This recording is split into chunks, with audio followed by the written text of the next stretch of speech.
चल मदीना का पूरा एक तस्वर बयान हो जाए ना, चल मदीना क्या। असल वो इसकी शुरुआत यूं हुई कि गुलजार हबीब में इज्तिमा होता था। मैं स्कूटर पर किसी के पीछे बैठकर जा रहा था गुलजार हबीब में हफ्तावार इज्तिमा में। उस सदर में एक रिक्शे पर नजर पड़ी, उसके पीछे लिखा हुआ था चल मदीना।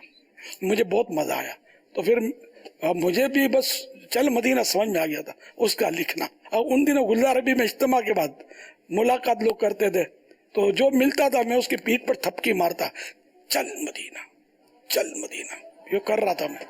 यूं ये लफ्ज चल मदीना मशहूर हो गया, और यूं बनते बनते बनते ये हमारी एक इस्तिलाह बन गई। तो हमारे यहाँ चल मदीना यूं होता था कि पहले तो बस यूं ही कर दिए, अब ये बढ़ते गए तो मैंने फिर 12 सवालात मुरतब किए इनके लिए, यार कुछ तो कसौटी रखूं। मैंने कहा मैं इनको चल मदीना करूंगा, तो ये कर करके आने लगे कि हमारे 12 सवाल पूरे हैं। फिर मुझे बाद में बत्ती जली, मैंने कहा एक बार ये इशराक पढ़ लेते होंगे, एक बार तहज्जुद के लिए कोई जान लड़ा कर उठ जाते होंगे रात को, भले सच बोलते तो एक बार करते होंगे, आगे पीछे सब वही अंधेरा। यार ये तो चले नहीं यार, ये तो इस तरह ये कर रहे होंगे। और कुछ ऐसा अंदाजा सही का हुआ था मुझे, कैसा शायद कर रहे थे। फिर वो बहरहाल मैंने 12 से 25 या 30, शायद 30 हो गए। फिर बढ़ते बढ़ते 50 हुए, 30 के बाद 50, फिर 63 हुए थे, फिर 72। तो इस तरह हमने इसको कसौटी बनाई।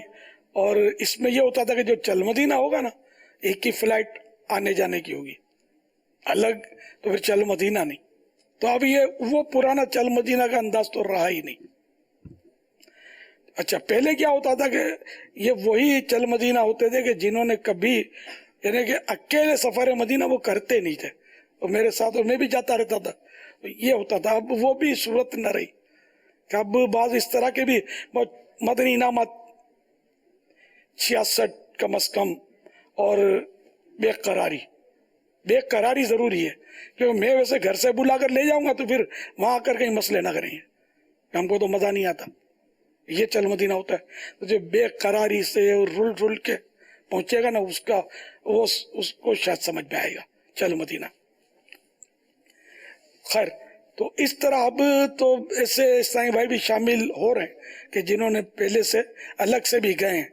बाद ऐसे भी होते हैं कि जो जा तो जा, चल तो चल। एक ने तो खुला सराहत की मुझे कि यार जा तो जा, चल तो चल, मिल तो मिल, आप कुछ भी कर दो। न चल मदीना, मिल मदीना, जा मदीना, ये 3 मेरी इस्तिलाहें हैं। जा मदीना हो कि अकेला चला जाए, मिल मदीना हो कि कम से कम मदीने में मुलाकात हो जाए, और चल मदीना हो कि इकट्ठा। तो अब जो चल मदीना होगा, इसमें यह है कि इंशाअल्लाह कोशिश होगी कि एक ही खैमा हज में हो। साथ तो नहीं रह सकते, समझे, जरा जाएंगे अलग अलग, और बहरहाल तो कम से कम इतना हमने ये ज़हन बनाया हुआ है। इसमें भी कोशिश की जाएगी कि जो चल मदीना होंगे उनका मीना शरीफ में खेमा एक ही हो, साथ मिल के रहें, अरफात में एक ही साथ हम रहें, एक ही बस में सफ़र करें, और सब ये तरकीब। और हज के मेन 5 दिन होते हैं, अय्याम हज, वो हम इस तरह साथ साथ हज करें, अल्लाह करे इसमें हम कामयाब हो जाएं।